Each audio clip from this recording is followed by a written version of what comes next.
life is pathetic.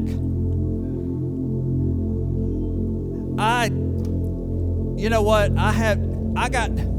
God, you're putting me through this and this and this, and you're making me, okay, forget the fact that, God, I kind of caused those things a little bit.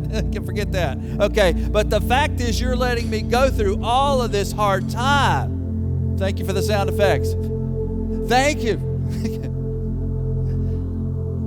God, do you really even love me at all? After all, I can't believe this. You are letting me go through hard times. I feel like I have literally been through hell. And I don't get it. I don't get it. Do you really love me? You really care for me? Why should I have to go through all this stuff in my life? Why should I have to go through this cancer in my life? Why should I have to go through these hard times in my life, these relationship breakups, all of this? Why should I have to? And God, some I can control, maybe some I had a little bit to do with, but why? Why should I have to? I'm sorry. What, am I speaking out loud? Some of y'all have felt that way before, though, haven't you? We can all feel it. Sometimes you ever felt like you're like, God, I can't take one more thing. I can't take one more ache or one more pain. I can't take one more bit of bad news. I can't take, in fact, what you find yourself doing is all of a sudden finding different ways to take the edge off yourself, don't you? When we have different ways. We all struggle with something different, and we all have different aches and pains, and we all have different circumstances in our life right now that we really don't have a clue what to do about, because the problems that we have in our life are much larger than us and who we are. And today I wanted to take some time and talk about this from the perspective of someone who went through a little bit of a hard time himself. We talked about Jonah last week, about some of the things that Jonah has already experienced. The fact that Jonah was told exactly, there wasn't any, God, I misunderstood what you said. There wasn't any of that. Jonah knew exactly where he was supposed to be. He knew exactly what he was supposed to be doing. And yet what Jonah said was, I'm going to do something else. I'm not going to do what you want me to do, God, because what you want me to do doesn't fall within my belief system. What you want me to do, God, doesn't fall within the parameters of how I want to see the world. In fact, God, quite frankly, what you're telling me to do, I already have in my mind exactly how you are and who you are. I've kind of painted my own little picture of you. And so I really don't want you to mess that up. This is how I want to see you. And this, by the way, is how I want to control you. And I want you to handle my problems in my life. This is where a lot of us are. We have this idea that we can make God in the image that we want Him to be. And it doesn't work. Quite frankly, man, we got a whole country right now of people. We've got a nation full of people. If you want to go to D.C. and try to see the logic and sense of God, you won't find it.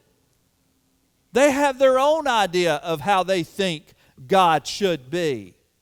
Oh, in some cases, they think they are God.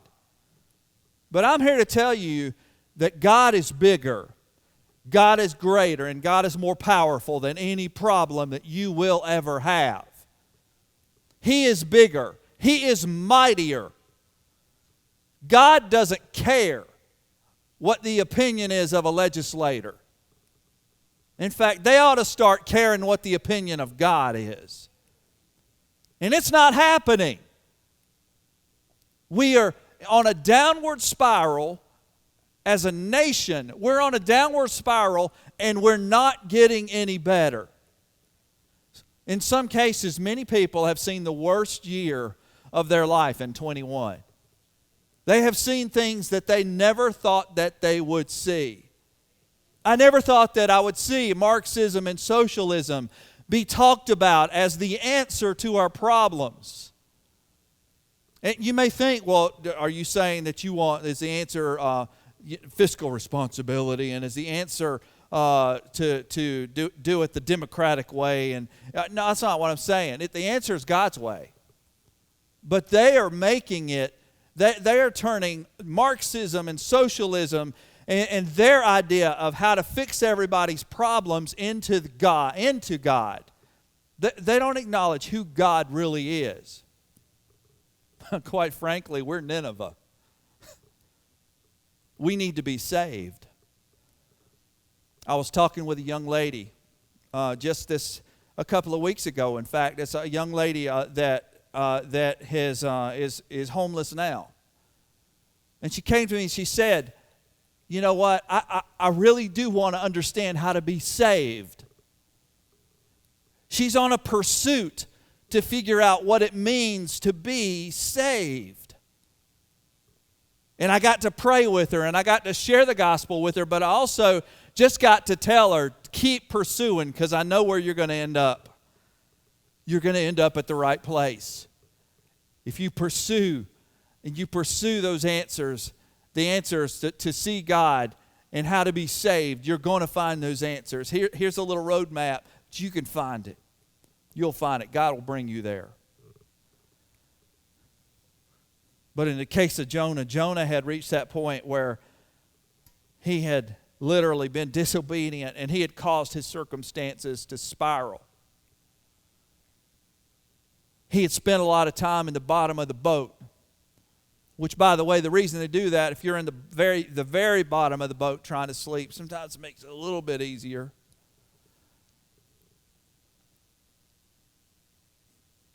All the men around him realized that he's the reason they were in their predicament. Jonah could no longer hide his sin of disobedience. He couldn't hide. The men were scared to death of him because they had this information about the Hebrew God that made them afraid to do anything to Jonah.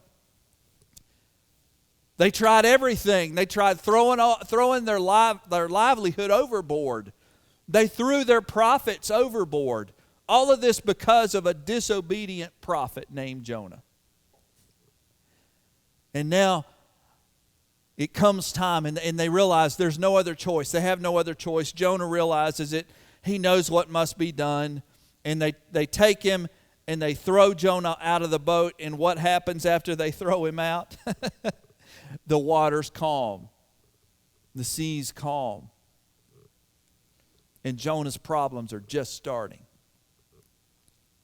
In chapter 1 of verse 17, it says, "Now the Lord had prepared a great fish to swallow Jonah, and Jonah was in the belly of the fish 3 days and 3 nights." So summarily, it's telling us what happened. And by the way, if I could say this, and I'm not a scientist, but I know this too, that this big fish that we speak of was in all likelihood not a whale, especially even where he was. It wasn't a whale.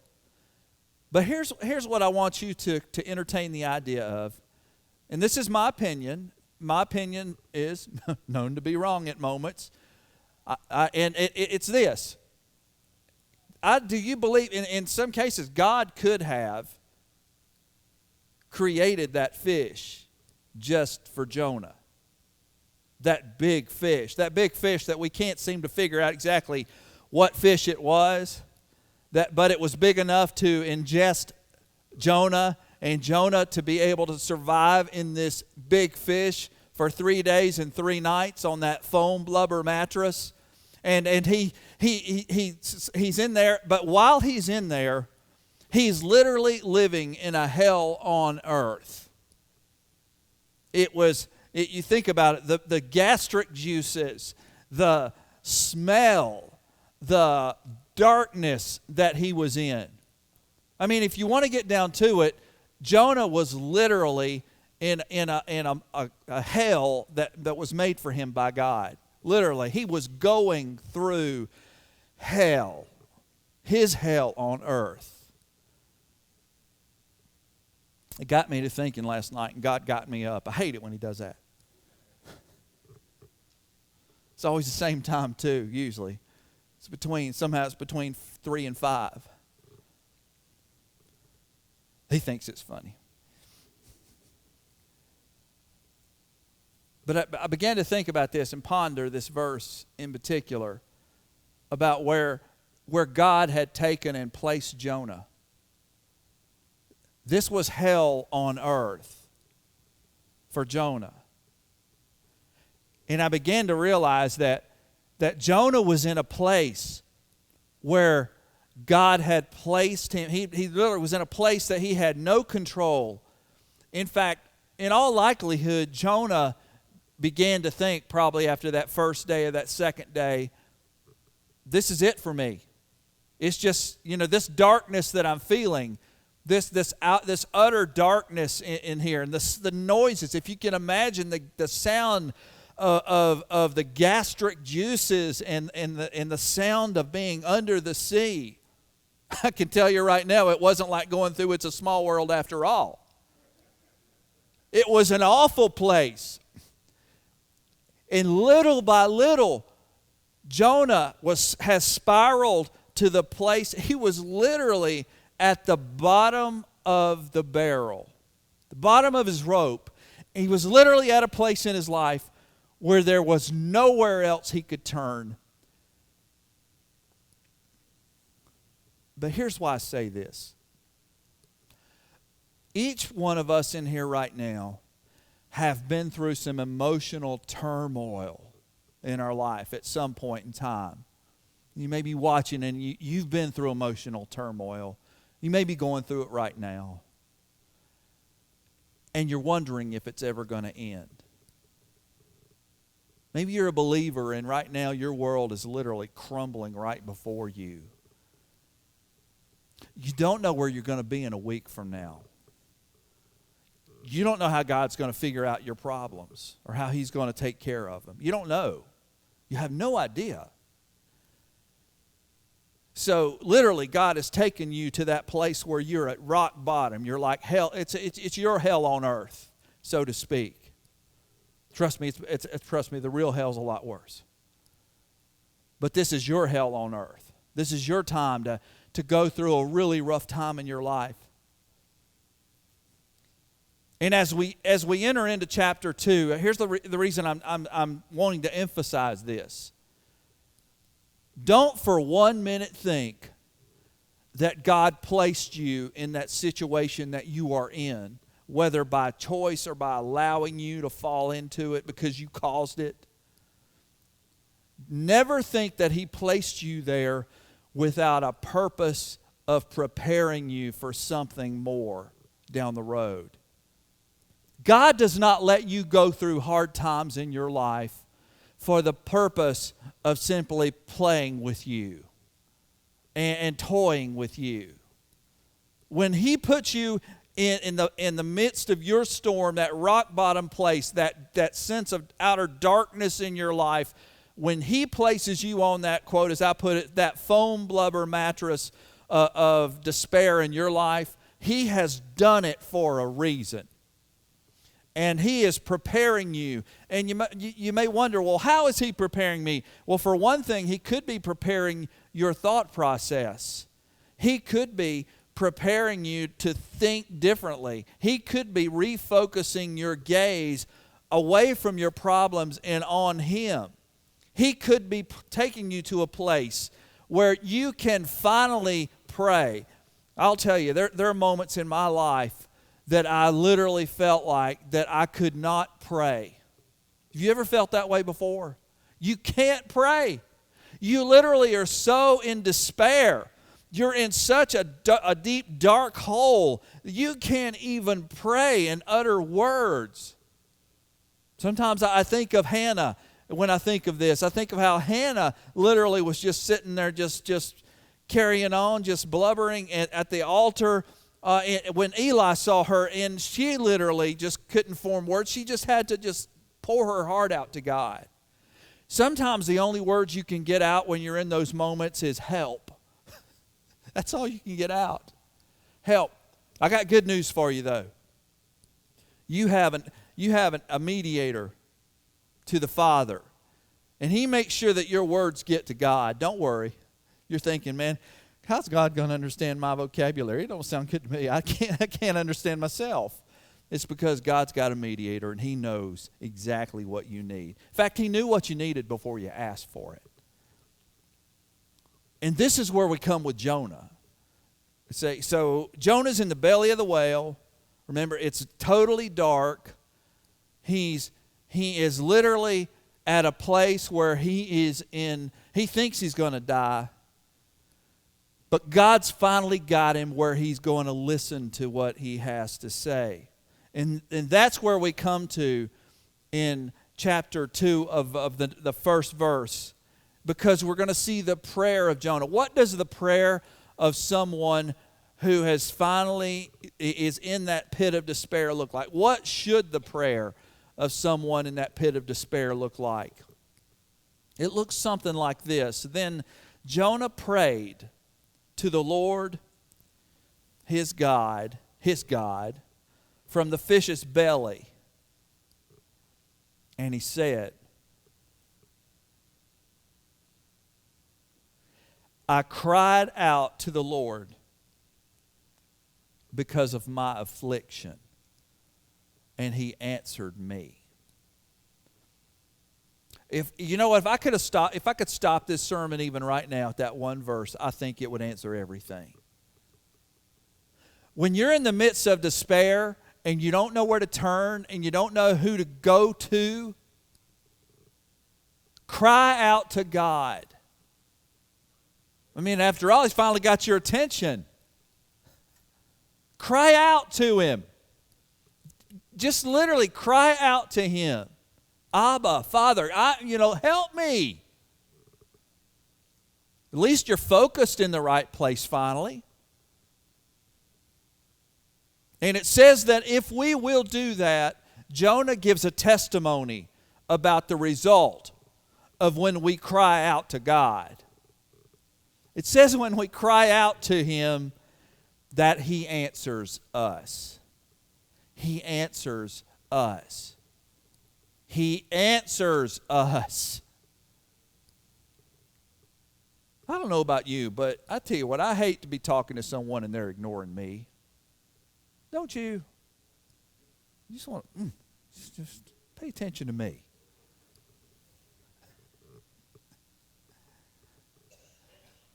But it says here that the moment that Jonah cried out, and by the way, what did it take to get Jonah to the point he's crying out? You think maybe by then he was in the right frame of mind? He was in the right spirit? I mean, after all, he'd been, in all likelihood, I do believe that he's crying out on the third day. I believe it's the third day he's been in that belly. If we just follow it chronologically in verse 17, coming into chapter 1, we're entering into chapter 2, and into the prayer of Jonah. And so it appears that he's had a lot of time to think. I tell you what, man, you better watch out. It's one thing to be putting time out by your mom and dad, but boy, when you're putting time out by God, whew.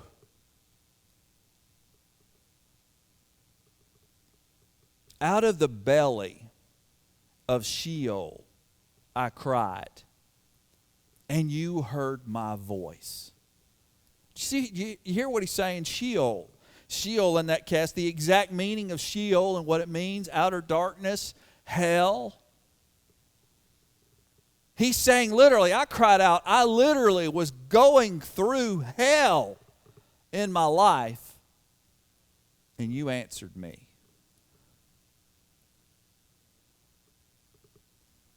I can't think of anybody else I want to talk to then, if you're going through hell. Verse 3 starts talking about the process of this. And if you notice, Jonah doesn't say, hey, I just happened to fall into this deep place. But in verse 3 it says, for you, God, you cast me into the deep, into the heart of the seas, and the floods surrounded me. All your billows and your waves passed over me. Yet, it says, then I said, I have been cast out of your sight. So when Jonah went into the water, when he went under the water, he was literally at that point where he says, this is it. I'm gone. I'm gone. I'm dead. I'm dead. And he feels as though he's being separated from God. You know, that's one thing we need to understand. Hell, with all of the torment of the literal hell that there is, there could be nothing worse than feeling like you've been cast out of the sight of God, that God can no longer see you. That is hell. To think that God no longer cares for you.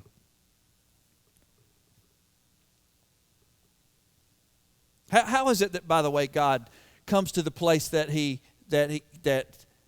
we understand? How do people understand that God does care for them? This is a sidebar. Sometimes it's through the way that we treat other people, isn't it? When we treat others with dignity, with respect, with love, with compassion.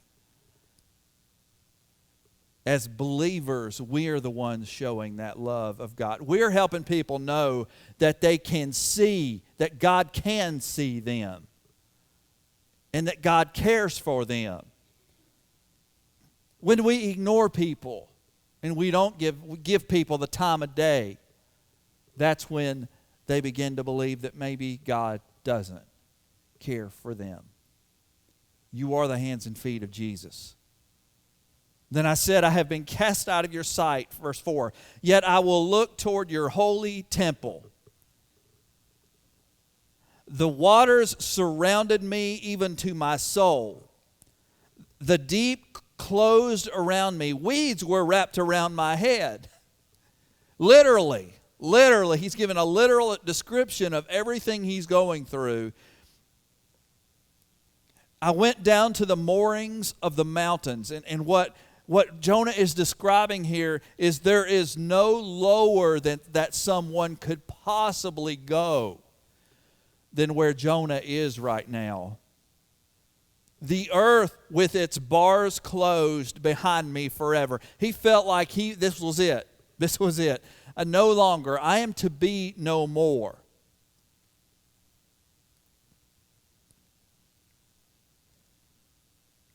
Yet, you have brought up my life from the pit, O Lord my God. He says, you've brought me life. You've given me life from the very pits. You have shown me life. We as believers have so much to be grateful for when we think about this, because there is not a place that we can go that we are separated from God. There's not a place that your soul can be separated from your body that you will not be in the very presence of God. This is reiterated in the New Testament when it says to be absent from this body is to be present with who? Right? With God. To be present will be literally present with the Lord. There are many, many scholarly debates going on this that are unbiblical. One is the doctrine of annihilation. The doctrine of annihilation. Annihilation says that if someone dies, that's it. Their soul, the soul is no more. They're annihilated. They're literally nothing. It's as though they never existed. And that all is left is what they were. But here's the good news. Even Jonah knew this. That we have the hope, the blessed hope, in the fact that when we are absent from this body, there's nothing that can be taken from you in this life as a believer, because you will then be in the very presence of God. You will be in His presence. There is no separation there that says you will be no more. And even Jonah reiterates that when he said, you know what, God, you literally have brought me out of the very pit, and now I am saved because of you. Verse 7 says, when my soul fainted within me, I remembered the Lord, and my prayer went up to you into your holy temple. Those who regard worthless idols forsake their own mercy. In other words, Jonah wasn't wasting his time on endless and unreal idols, but he was focused on God. He says, but I will sacrifice to you with a voice of thanksgiving. I will pay what I have vowed, and salvation is of the Lord. Finally, Jonah reached the place where he knew where his salvation came. Where does your salvation come today? Are you toiling in this life, constantly trying to make it to the next day on your own strength? Or is that how you feel right now? Because I can tell you that you're going to reach that point where you no longer can do anything, and you need to come to that place where God has brought you, where you're from the pit of despair, you cry out to Him, and He has all of the answers that you need. Does it mean that you'll be like rich and have every possible amenity tomorrow and everything will be? I know that's not what I'm saying, but I'm saying this: you will have the peace that passes any understanding that can come in the form of this life, and you'll understand that you have salvation through Christ. Salvation through Christ. So what's it like for you? You've reached that rock bottom place maybe in your life before. Maybe some are reflecting, some are there. And you wonder, how's this going to turn out? How am I going to get through this next day? How, Lord, are you going to show me your salvation? Who is it you're going to bring along my path that will show me my salvation? What answers are you going to show me, because I know you're listening?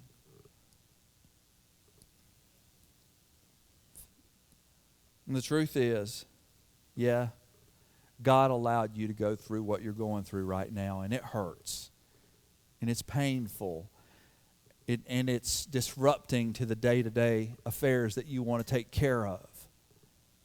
God's brought it. God has allowed it in your life. You may as well say He's the one that caused it, okay?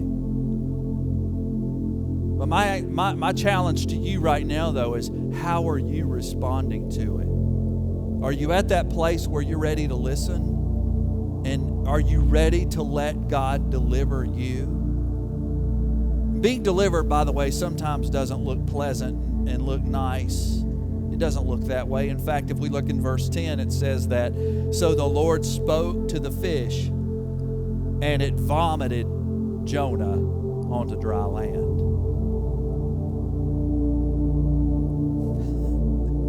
I'm sure he needed a shower. Who knows? I don't know if he bothered to clean up before he went to Nineveh, because I tell you this, he was ready to go to Nineveh.